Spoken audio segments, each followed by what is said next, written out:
Evangelho de Mateus, capítulo 6, do versículo 1 ao 8 e depois do 16 ao 18, um texto que nos diz assim: Guardai-vos de exercer a vossa justiça diante dos homens, com o fim de serdes vistos por eles.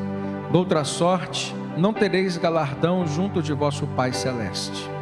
Quando, pois, deres esmola, não toques trombeta diante de ti, como fazem os hipócritas nas sinagogas e nas ruas, para serem glorificados pelos homens. Em verdade vos digo que eles já receberam a recompensa. Tu, porém, ao dares a esmola, ignore a tua mão esquerda o que faz a tua mão direita, para que a tua esmola fique em secreto, e teu Pai, que vê em secreto, te recompensará.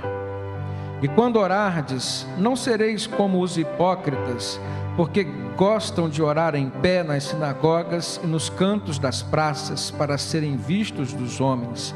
Em verdade vos digo que eles já receberam a recompensa. Tu, porém, quando orares, entra no teu quarto e fecha a porta. Orarás a teu Pai que está em secreto, e teu Pai que vê em secreto te recompensará. E orando, não useis de vãs repetições como os gentios, porque presumem que pelo seu muito falar serão ouvidos. Não vos assemelheis, pois, a eles, porque Deus, o vosso Pai, sabe o de que tendes necessidade, antes que lhe o peçais.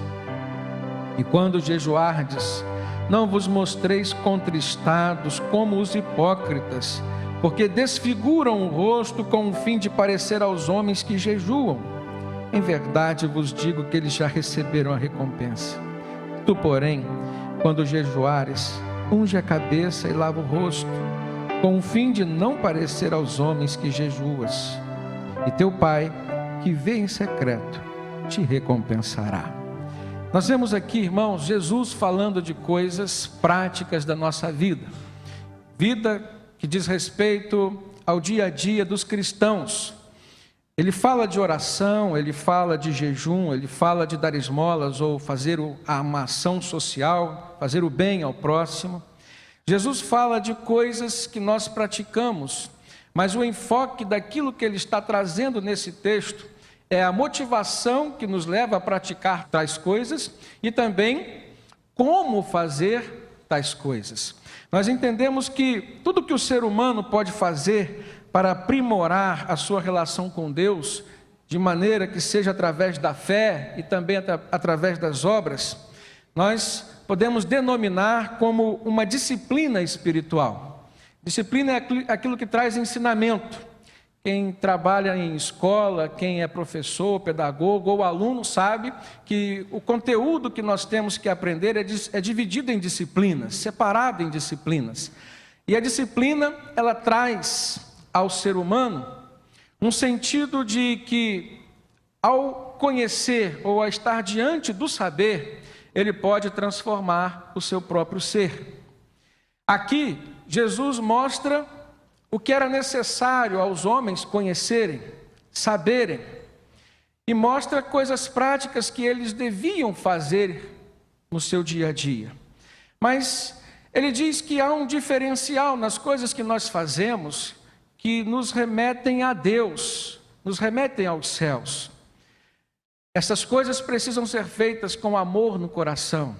Precisam ser feitas de forma em que Deus seja glorificado e não o próprio homem que faz. As coisas que nós fazemos com o objetivo de aprimorar o nosso relacionamento com Deus, elas precisam ter o alvo do trono de Deus e não o nosso próprio ser. Então Jesus fala de coisas práticas, assistência social, poderíamos incluir também a obra de evangelização, poderíamos pensar no louvor, na adoração, poderíamos pensar aqui nas nossas atitudes de oração, fazem parte da nossa vida, coisas que as pessoas veem, e Jesus traz à luz também a questão do jejum. Muitas controvérsias na palavra de Deus, elas têm o poder de fazer com que o ser humano possa ser transformado, mas aquilo que é controvérsia pode fazer com que ele mude para melhor ou que ele mude para pior. vai depender da maneira como ele vai fazer. Então, Jesus fala de 3 finalidades diferentes com relação às atividades ou essas disciplinas espirituais. A primeira delas é convencer o homem de que ele é um ser religioso. Você tem Deus? Você busca se relacionar com Deus? Então, as suas obras também têm o poder de trazer um convencimento a você mesmo. A segunda finalidade é trazer ao homem um sentimento de obtenção da aprovação de Deus. Ninguém quer fazer para Deus aquilo que Deus não aprova. E quando nós estamos nos esmerando no serviço a Deus, seja diretamente ao Senhor, ou seja aos homens, à sua igreja, ou através da sua igreja, há um sentimento no nosso coração que nos faz desejar algum sinal da aprovação de Deus sobre a nossa vida, ou sobre as nossas atitudes.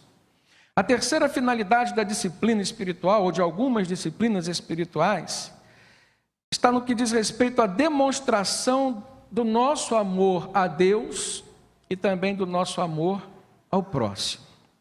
De todas estas 3 coisas que nós falamos aqui, a mais importante, a que interessa mais ao Senhor, é a nossa atitude de amor. Um amor puro, um amor sincero, um amor que não busca seus próprios interesses. E Jesus nos ensina a usarmos essas disciplinas espirituais como verdadeiros indicadores do bem-estar espiritual, ou seja, o que você faz é de coração, é puro, é sincero, é segundo a vontade de Deus, porque se é segundo a vontade de Deus, a Bíblia diz que é bom, diz que é perfeito e diz que é agradável. E se é agradável ao Senhor, traz para nós um sentimento de bem-estar, mas um bem-estar diferente, um bem-estar espiritual. Coisas que pessoas comuns não conseguem sentir. Então Jesus aborda 3 direcionamentos aqui. A primeira delas, ou o primeiro deles, Jesus fala sobre o serviço cristão, no que diz respeito à assistência humana, e diz que ele deve ser feito por generosidade, irmãos, e como uma atitude de amor a Deus e também ao próximo. Ele diz: guardai-vos de exercer a vossa justiça diante dos homens, com o fim de serdes vistos por eles. Esse não pode ser o objetivo, diz o Senhor Jesus. De outra sorte, não tereis galardão junto do vosso Pai celestial. Exercer a nossa justiça diz respeito a vivermos segundo os padrões de Deus. Deus é justo. Agora, nós queremos viver e exercer a nossa justiça com qual fim? Com qual finalidade? Com qual objetivo? E aí no verso 2 do capítulo 6 de Mateus, Jesus continua dizendo: pois quando deres esmola, não toques trombeta diante de ti, como fazem os hipócritas, nas sinagogas e nas ruas, para serem glorificados pelos homens.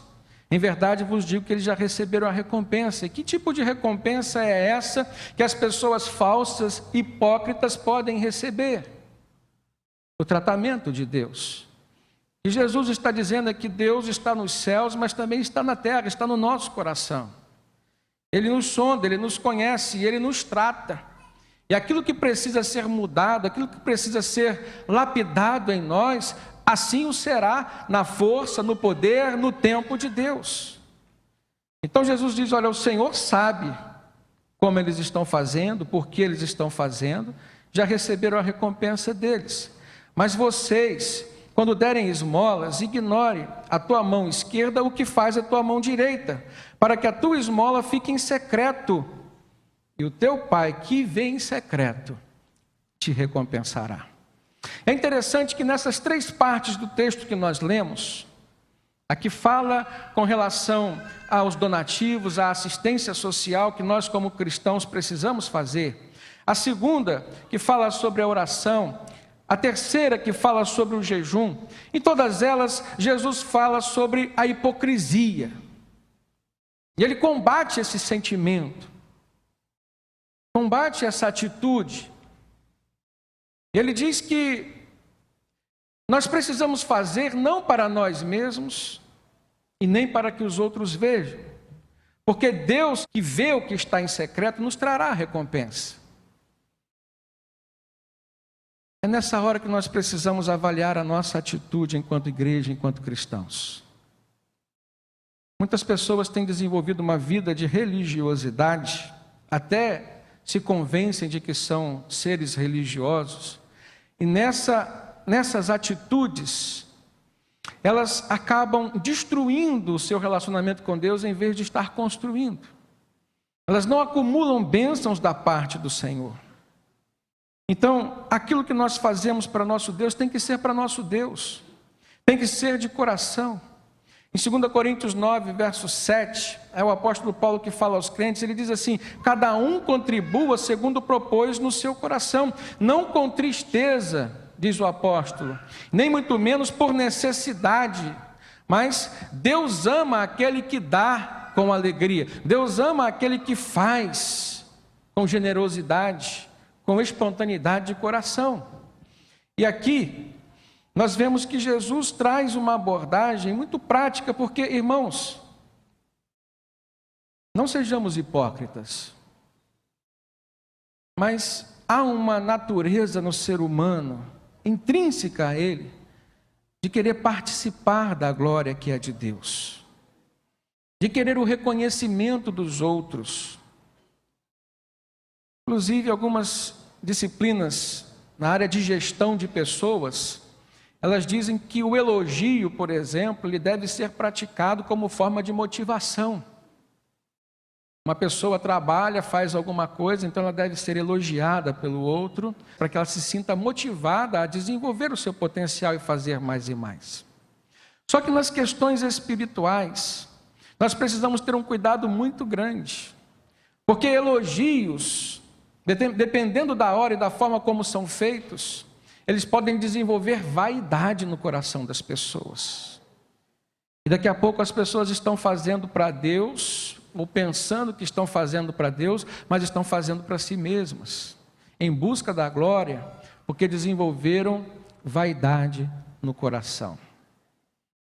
Eu me lembro daquela passagem que o Senhor Jesus estava com seus discípulos olhando no templo, e ele viu que algumas pessoas ricas estavam lá fazendo suas doações, dando suas contribuições, e de repente ele olha para uma viúva pobre, está lá em Lucas capítulo 21 esse texto, e ele olha para uma viúva pobre, e aquela viúva pobre coloca somente 2 pequeninas moedas de cobre no gasofilaço da igreja.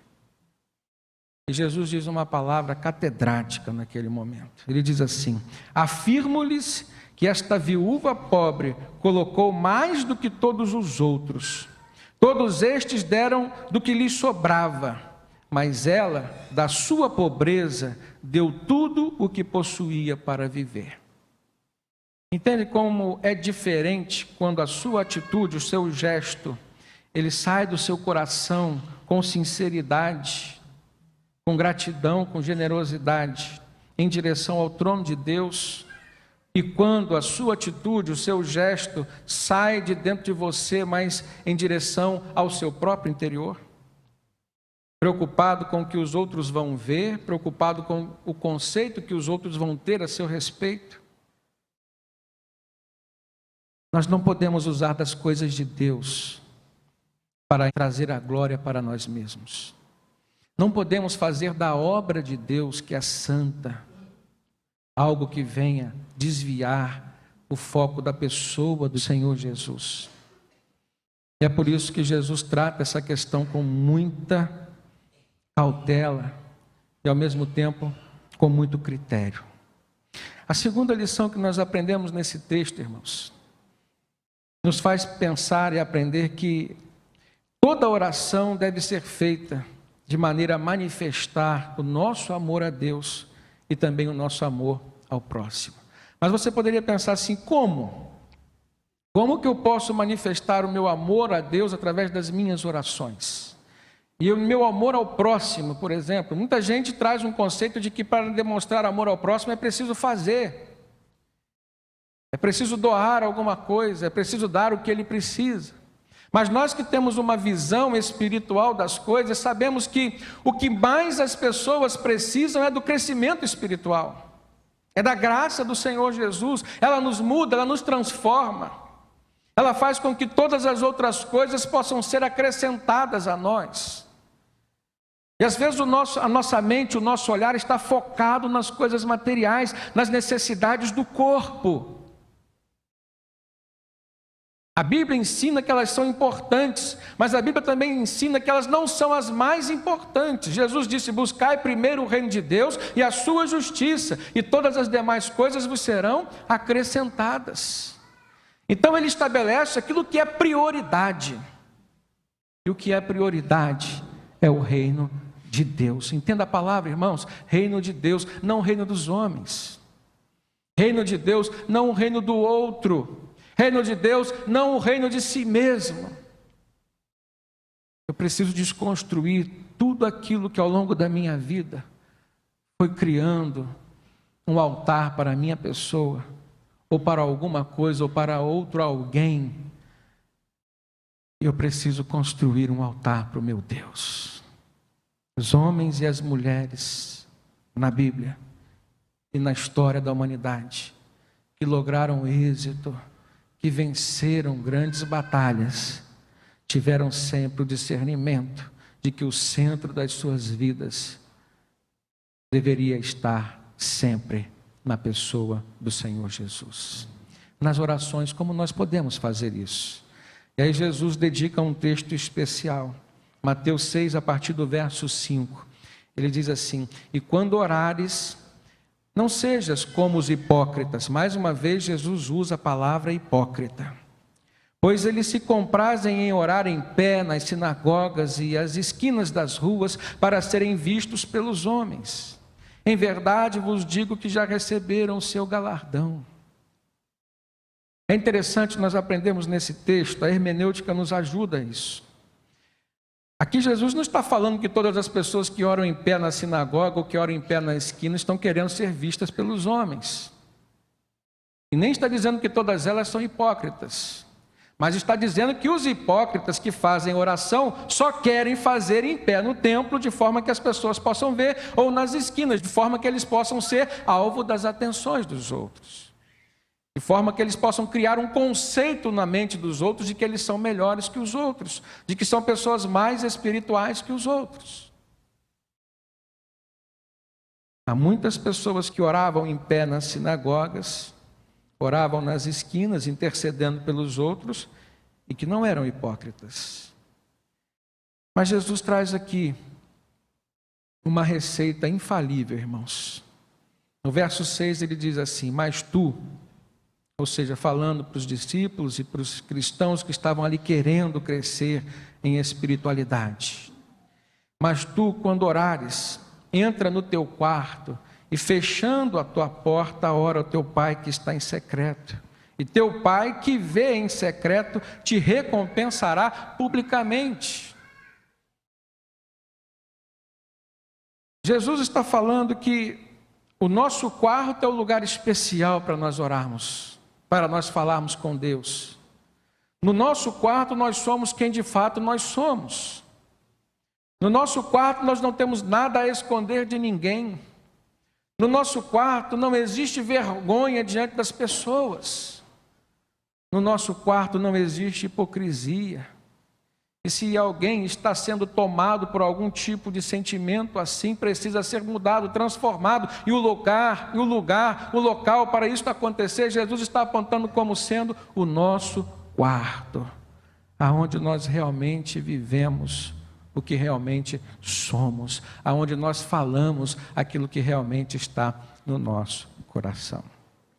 Eu me lembro alguns anos atrás, e nós convidávamos pessoas para orar na igreja, ainda convidamos, menos, mas convidamos.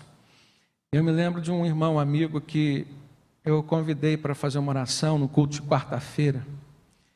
E eu conheci aquele irmão, de lidar com ele, de vê-lo orando, inclusive em casa ou nas salas de aula da EBD. E de repente, aquele irmão, quando pegou o microfone para orar, queridos, ele parecia estar fazendo um discurso num palanque, em época de campanha eleitoral. Eu naquele tempo, naquela hora, eu abaixei a cabeça, fechei os meus olhos e eu orei: Senhor, abençoa o irmão. Ouça a oração, aquilo que está sendo sincero no seu coração. Então a gente vê que às vezes as pessoas mudam quando estão em público, ou quando estão sendo vistas pelos outros. E o que Jesus está combatendo aqui é justamente isso. Você precisa ser natural. Você precisa ser você mesmo. Você precisa abrir o seu coração, estar desnudo diante de Deus, para que você possa ter a convicção e a certeza de que a sua oração passou desse teto e chegou ao trono de Deus. O fim da sua oração é o trono da graça do Senhor, e não você mesmo. Então nós precisamos demonstrar amor a Deus nas nossas orações. Quando nós amamos alguém, nós somos sinceros com essa pessoa. O apóstolo Paulo, na primeira carta aos Coríntios, no capítulo 13, ele fala que o amor é verdadeiro. Nós precisamos nos relacionar com Deus em verdade. No verso 7, Mateus 6, Jesus continua dizendo: e orando, não useis de vãs repetições, como os gentios, que pensam que por muito falarem serão ouvidos. Não vos assemelheis, pois, a eles, porque o vosso Pai sabe o que vos é necessário, antes mesmo de lhe pedirdes. O que Jesus está falando aqui não quer dizer que nós não devemos pedir mais de uma vez alguma coisa a Deus. Até mesmo porque o próprio Senhor Jesus ministrou aos seus discípulos a parábola do juiz iníquo, cuja uma mulher que tinha uma causa para ser julgada, insistia diante dele para que julgasse a sua causa, ele sempre colocando no fim da fila. Mas por tanto ela insistir, ele atendeu aquela mulher, e Jesus disse: nós também precisamos fazer isso. Mas no que diz respeito à perseverança, aqui Jesus está falando de vãs repetições, repetições que são em vão. É quando você fala a mesma coisa todas as vezes, ou muitas horas, e já perde até mesmo o sentido daquilo que você está falando. Isso não faz sentido nem diferença no coração de Deus. O que toca ao coração de Deus é a expressão de amor, a expressão de gratidão, perseverança e fé. Jesus fala: não como os hipócritas, seja verdadeiro diante do Senhor. Em segundo lugar, Jesus diz que nós devemos entrar no nosso próprio quarto e orar livre de toda a influência externa dos homens. E ele também diz que nós não devemos praticar as vãs repetições. 3 preciosidades acerca das nossas orações. E em terceiro lugar, Jesus aborda a questão do jejum. Ele nos ensina que todo jejum deve ser feito também baseado no amor, a fim de aumentar a nossa comunhão com Deus e também intercedermos pelo nosso próximo. Eu me lembro uma passagem da Bíblia que está lá no segundo livro das Crônicas, no capítulo 20, em que o rei Josafá, num determinado dia de sua vida, acorda e chega uma notícia ao seu palácio de que 3 outros povos se reuniram, fizeram um grande exército e vieram pelejar contra o povo de Deus, o povo de Israel. E a notícia chega a ele dizendo que foi uma grande multidão que viria contra ele. Eu fico pensando, irmãos, toda a expectativa que está no nosso coração, ou que pode haver no nosso coração quando nós acordamos, é de que coisas boas venham a acontecer naquele dia. Toda a expectativa que está no nosso coração, quando nós despertamos para um dia na presença de Deus, é que aquilo que o livro de Lamentações de Jeremias fala venha a acontecer. As misericórdias do Senhor são as causas de não sermos consumidos, porque as suas misericórdias não têm fim, renovam-se a cada manhã. Eu tenho coisas para resolver com Deus todos os dias da minha vida. E eu crio em mim uma expectativa de viver este dia com o Senhor. Eu crio em mim uma expectativa de bênçãos, de promessas. Se a palavra de Deus tem promessas para mim todos os dias, o que está no meu coração é: Senhor, que bênção eu receberei hoje de Ti? E às vezes nós acordamos, oramos, apresentamos diante de Deus as nossas dificuldades, colocamos diante de Deus as nossas esperanças, entra a questão da família, entra a questão do trabalho, o sustento para a nossa casa, entra as questões de saúde, tudo aquilo que ocupa o nosso coração, trazendo ansiedade, é em oração que nós colocamos diante de Deus. E de repente, um homem de Deus chamado Josafá, que recebeu de Deus uma incumbência de liderar o povo de Israel, acorda, faz o que tinha que fazer e recebe uma notícia de que uma grande multidão vinha contra ele, contra o seu povo. Tudo estaria acabado naquele dia para Josafá e para o povo de Israel. Mas sabe qual foi a atitude daquele homem? Segundo Crônicas 20, verso 3, diz assim: então Josafá temeu ao Senhor, temeu as circunstâncias, e pôs-se a buscar a Deus, apregoou um jejum em todo o Judá. E diz que o povo de Judá se ajuntou para pedir socorro ao Senhor. E depois Josafá pôs-se em pé diante da congregação, lá na casa do Senhor, no templo, ou seja, diante do pátio novo, e ele fez uma oração, segundo Crônicas 20, verso 6, ele disse assim: ah, Senhor, Deus de nossos pais, porventura não és tu, Deus nos céus? Não és tu que dominas sobre todos os reinos das nações? Na tua mão não existe força e poder, e não há quem te possa resistir. Ah, nosso Deus, acaso não executarás tu o teu julgamento contra os nossos inimigos? Porque em nós não há mais força para resistirmos a essa grande multidão, disse Josafá em oração. E não sabemos nós o que fazer. Porém, Senhor, os nossos olhos estão postos em Ti. Olha que oração linda que aquele homem fez diante de toda a congregação de Judá. Em primeiro lugar, ele assumiu o seu medo das circunstâncias, o que é normal a todos nós. Mas ele assumiu o seu temor ao Deus a quem ele seguia, a quem ele servia. Em segundo lugar, ele proclamou um jejum, ele teve atitude e fez com que o povo sentisse o seu problema também. Josafá orou com objetividade, irmãos. Ele orou com humildade, preste atenção, jejum sem uma oração de humildade também não vai levar a nada. Ele confessou a sua situação, assumiu a sua fragilidade. No verso 12 de 2 Crônicas 20, ele disse assim: nós não sabemos o que fazer, Senhor. Vem aí uma grande multidão contra nós, nós não podemos resistir contra ela, não sabemos o que fazer. Mas aí ele demonstra fé na sua oração. Ele diz assim: mas os nossos olhos, Pai, porém os nossos olhos estão postos em Ti. É isso que vai fazer a diferença na minha vida, na sua vida, nos momentos em que grandes problemas vierem nos atormentar. Se algum dia você acordar e algum gigante se levantar contra você, uma grande multidão de problemas se levantar contra você, tome a atitude que Josafá tomou. Proclame um jejum. Ore com fé, com confiança na resposta de Deus. Oração sem fé não adianta, irmãos. O apóstolo Tiago, na sua carta, no capítulo 1, verso 6, ele diz assim: peça, porém, com fé, em nada duvidando, porque aquele que duvida é semelhante à onda do mar, que é levada para um lado e para o outro. E ele conclui dizendo: não pense que tal homem receberá do Senhor alguma bênção.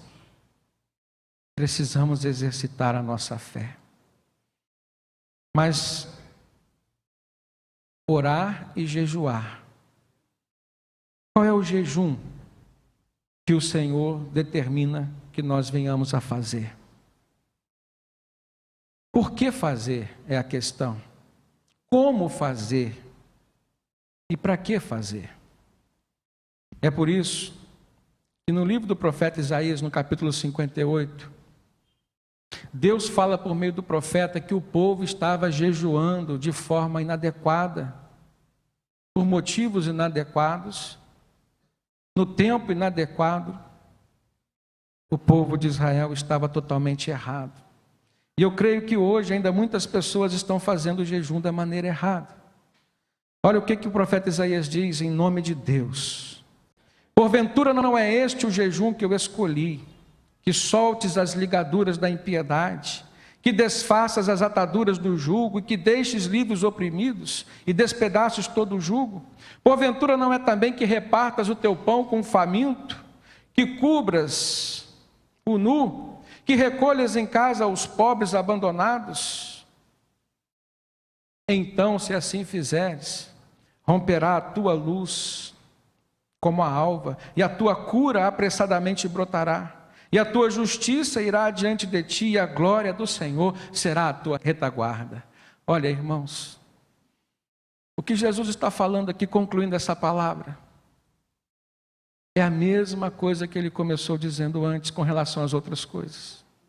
Com relação a você fazer uma assistência social ao outro, fazer o bem, fazer boas obras. Com relação a você orar simplesmente para ser visto pelos outros.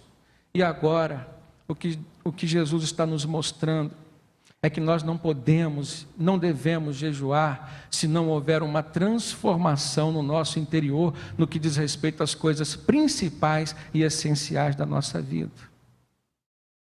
Não adianta você jejuar por algum problema, por alguma causa, se ainda existe iniquidade no seu coração, se ainda existe impiedade. Por isso que Deus fala que soltes a ligadura da impiedade. Se você tem sido uma pessoa que oprime o outro, que pré-julgue o outro, deixe de fazer isso, porque senão o seu jejum não vai adiantar de nada. Não é esse o tipo de jejum que Deus quer de você. Se você não repartir o teu pão com o faminto, se você não for uma pessoa que pratica boas obras e está vendo os necessitados à tua porta, o que adianta você jejuar para Deus por uma outra causa, se a causa que Deus está apresentando a você está sendo negligenciada por você? E há muitos cristãos que estão vivendo assim, querendo desviar a sua vida, os seus propósitos de vida, dos propósitos estabelecidos por Deus, querendo colocar prioridades naquilo que Deus já estabeleceu como uma lista de prioridades para a sua vida. Só jejue se você estiver com o coração puro diante do Senhor, fazendo aquilo que é a vontade do Senhor. Por isso que Deus diz no verso 9, então clamarás, o Senhor vai te responder. Gritarás para ele e ele dirá, eis-me aqui. Se tirares do meio de ti todo o julgo, todo o pré-julgamento, todo o juízo próprio, se você tirar de você o estender o dedo para acusar o outro, se você tirar de você o falar iniquamente, ou seja, ficar falando do outro contra o outro, aí sim, a luz nascerá nas trevas, diz o Senhor, e a tua escuridão será como o meio-dia. É maravilhoso, nós sabemos que Deus nos conhece no nosso interior, no profundo do nosso ser.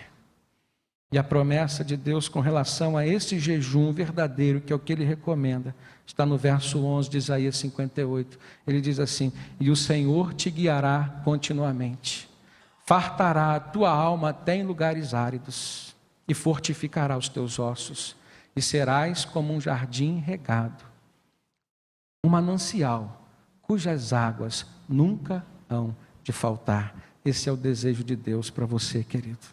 Esse é o desejo de Deus para as nossas disciplinas espirituais, que possamos ser pessoas melhores, que busquemos ao Senhor de forma pura, santa e agradável a Ele, de acordo com a vontade dEle. Que Deus nos abençoe.